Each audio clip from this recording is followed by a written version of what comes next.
Hey, hope you're having a great day wherever you are. But we're going to be continuing our journey past the Red Sea with the Israelites in Exodus chapter 14. I want to look at verses 10, 11, and 12. It says, as Pharaoh approached, the people of Israel looked up and panicked when they saw the Egyptians overtaking them. And they cried out to the Lord, and they said to Moses, why did you bring us out here to die in the wilderness? Weren't there enough graves for us in Egypt? What have you done to us? Why did you make us leave Egypt? Didn't we tell you this would happen while we were still in Egypt?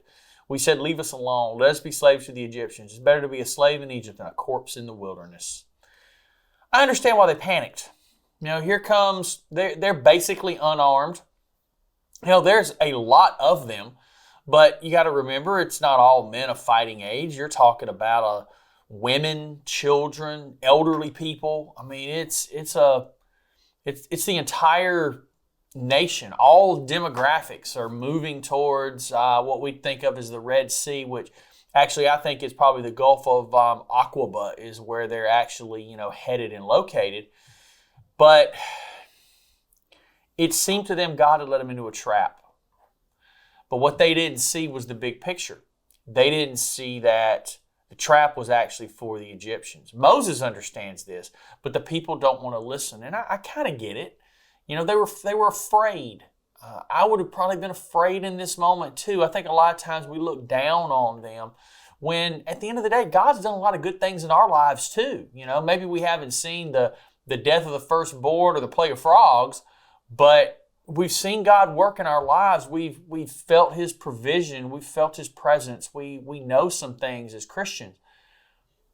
But we still, too, have moments where we distrust and we struggle with being faithful to God and struggle with putting our faith in Him and in His provision. So it really kind of makes sense to me here that they were doing this. And, they had some pretty harsh words for Moses. Why don't you just leave us alone? Weren't there graves for us in Egypt? We told you we should just rather stay and be slaves. So there was a lot of struggles, but they did do one thing good.